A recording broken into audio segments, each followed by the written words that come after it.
Hi guys, welcome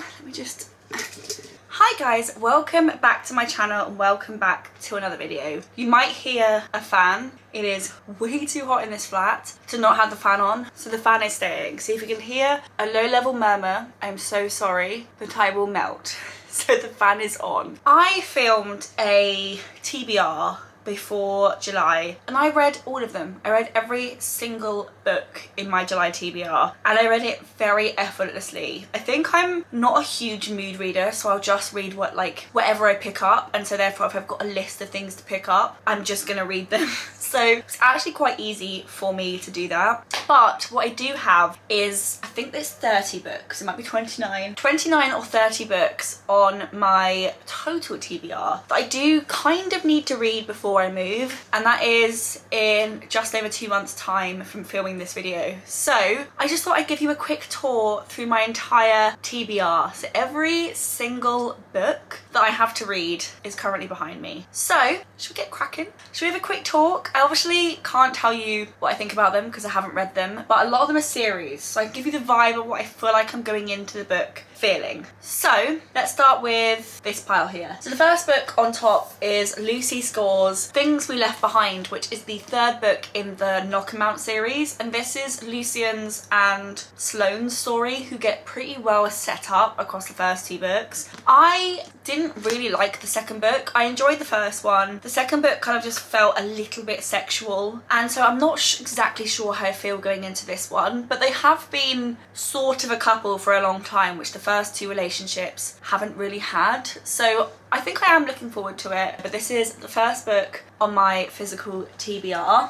I then got the next two books in the Pierce Brown series, which the first book is Red Rising. I don't know if that's what the series is called. We've got Iron Gold and Dark Age. I find these books so hard to follow. There is so much plot in such a short space of time that you really have to focus, and I think it's kind of taught me that I do a lot of slightly mindless reading, and I can deal with fantasies, I can deal with that level of plot, but this is like a whole different ballpark. So I find these books quite hard to follow, but the plot is very clever, the writing is very clever, there's just a lot going on. But these are the next two books in the series, which I think this is book 4 and 5, so there you go. I've then got the last book in the Cruel Prince, I don't know what the series is called. Oh, Folk of the Air. So the last book in the series. These are such short, quick books. I'm not saying I'm loving it. I'm not saying I'd necessarily read the series again, but they're just so easy to read. And then I've got, I think this is just a series of short stories, I think. I'm not sure, but this is like another book that came when I bought the trilogy. So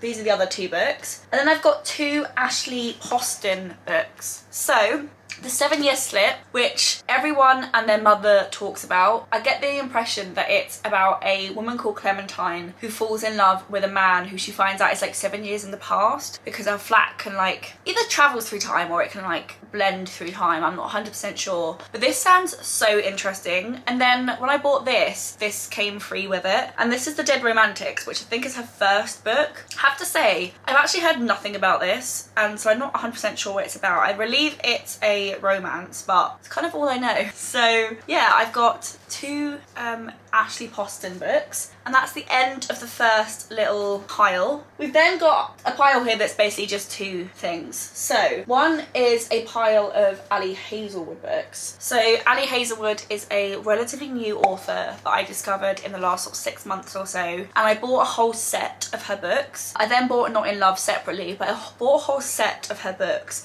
And apart from Bride, which was a bit of a rogue one for her, and I feel like Not in Love, which is also a bit of a rogue one for her, they often focus around women in STEM, and then it's like a romance that kind of goes alongside that. So I've still got two more of the sort of STEM-based romances to read. One is Loathe to Love You, and one is Love Theoretically. They're very similar vibes. It's usually there's a woman who works in STEM, she falls in love with a guy. The first one I read was sort of enemies to lovers, but they weren't quite enemies, but like enemies Monster Lovers. The second one was Fake Dating. I don't know what these two are, but I still got these two to read. We then got Checkmate, which is like young adult, but like new adult rather than like young adult. And it's about chess, from what I gather. And then I've got Not in Love, which is her new book, which I feel like everyone hates. But yeah, I've got 4 Ali Hazelwood books. Very romancy, very cute, very easy. And then I've got the rest of the Shatter Me. Oh, why can't I pick these up? And then I've got the rest of the Shatter Me series, as well as the 3 novellas, which I didn't read in order, so I'm gonna have to like go back and read them. This is a series of books that follows a girl called Juliet, who every person she touches she kills. And it's like her obviously living with this, coming to terms with this. And the books are very much written from the first person. So if you've ever seen me read these books, the first one is quite hard to read because it's kind of like what her mental state is. Not because it's like difficult in the form that it's like a hard thing to like emotionally deal with. It's hard to read because she's feeling quite chaotic, and therefore the writing of the novel is quite chaotic. So I found the first book just really hard to like get into,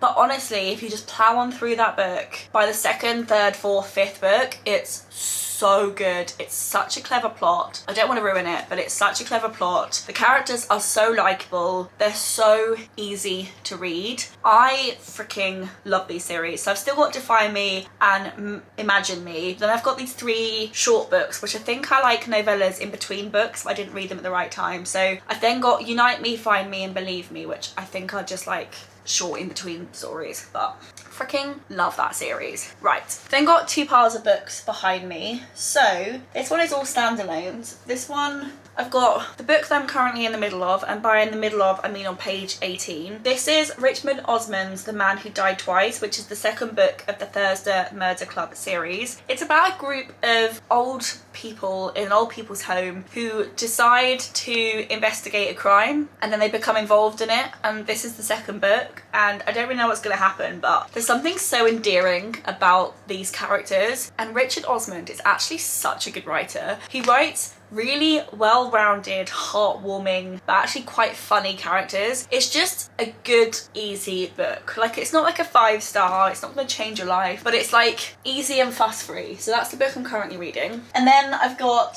3 books in the Magnolia Parks or Daisy Hates universe. So I just finished the first one, really enjoyed it. It follows a group of young adults, so they're like 19, 20, 21, 22, that sort of age, in a very, very wealthy subsection of London. So it's a bit like Gossip Girl, but based in London, and instead of a gossip blog, it's just the newspapers. So they spend their life in fear that their like personal life is going to be shared about and commented on by the Daily Mail, the Sun, that kind of stuff. So it's a similar vibe. The first book, it took me a little while to get into it, but once I was into it, I really, really enjoyed it. And then these are the next 3 books in the series. So Jessica Hastings, Magnolia Parks / Daisy Hates, and these are the next 3 books I need to read. And then we've got Apples Never Fall from Leanne Moriarty, which I actually don't know what this plot's really about. Joy and Stan Delaney have 4 grown-up children, a successful family business, and the golden years ahead of them. Then Joy vanishes. Questions are asked, the police get involved, scratch the surface, and the seemingly happy family have much to hide, and with good reason. So, thriller, bog standard, amusing thriller. I feel like this is going to be just like a really quick, easy book to read, but I have no idea. So, and then I've got the 4th / 5th book in the ACOTAR series, which is A Court of Silver Flames. I'm not gonna lie, I've been avoiding it because it's from Nesta's point of view, and I really struggle with Nesta as a character. So I kind of have just been like not reading it, but I feel like I need to just like get to it. I'm sure if I can like get over it, I'll probably really enjoy it, but at the moment I've kind of been avoiding it because I just really struggle with Nesta as a character, but I've still got this to read. If any of you enjoyed this, give me the push that I need just to keep going, because at the moment I'm avoiding it. And then I've got a little stack here of standalone / last series / 1 book in a series. So I've got One of Us Is Back by Karen McManus, which is the, I think, 3rd and potentially final book in the One of Us Is Lying series. I love this author. It's like YA thriller. I say I love it. I loved 2 of her books and hated the 3rd one, but she's like YA thriller, She writes really likeable characters. They're just very easy to read. And yeah, this is the final part of the One of Us is Lying series. I then got the final book in the A Good Girl's Guide to Murder series. So it follows Pip, who in the first book she's writing a last year project in sixth form and investigates a crime that happened a couple of years ago and solves the murder. And then in the second book she's got a podcast that's become famous because of what she solved in the first book. Similar situation. And then I don't know what this is about, but I imagine something quite similar. But yeah, last book in that series. I've then got Powerless by Lauren Roberts, which I feel like if you haven't heard of this book, you have clearly been living under some kind of rock. But yeah, I haven't read this book yet. So this is about a group of elites who seem to kind of like possess powers, and then there are ordinaries who don't possess powers, and there's an ordinary who tries to like infiltrate the elites by taking part in some kind of trial. So I think it's a romantasy, I'm not 100% sure, but I've got this book to read at some point in the next 2.5 months. I've then got Heartless by Marissa Mayer, which is about the Queen of Hearts from Alice's Adventures Underground, or whatever that book's called, and I think it's just about her like before she gets to that stage, and it just sounds quite fun. It sounds like a nice fun read, and I see a lot of people online saying like really good things about it, so very excited to read this. I've got The 100-Year-Old Man by Jonas Jonasson. So he climbs out of his window for his 100th birthday because he doesn't want to like celebrate it, because he doesn't want to admit that he's like got old, and he kind of just goes on an adventure, and it just sounds really sweet. I believe it's being made into a film, but yeah,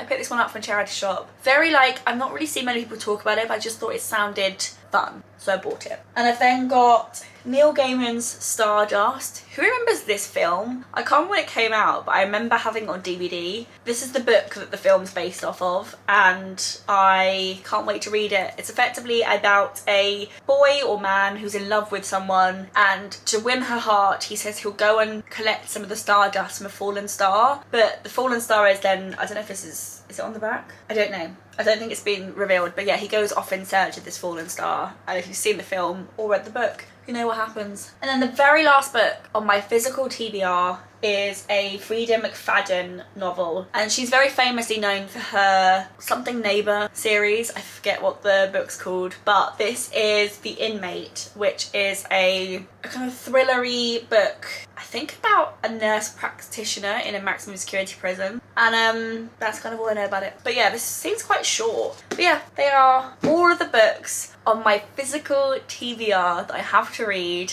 and I'm so freaking excited. So if you want to see me read any of these books in particular, let me know down below. Most of them will appear either in specific reading vlogs or just like around. Maybe I give you some inspiration of a book you might want to read. If you think there's any books you think I'm going to enjoy, let me know down below. I will try and work out to link my Goodreads so you can see the books I have read so far. Watch me not work it out, but if I can work it out, I'll put it down below. But yeah, those are all the books I have to read. Thank you so much for coming and joining me. Hopefully the fan wasn't too much noise. But yeah, I hope you guys enjoyed. If you did, give this video a thumbs up, click subscribe, and I will see you guys in my next video. Bye!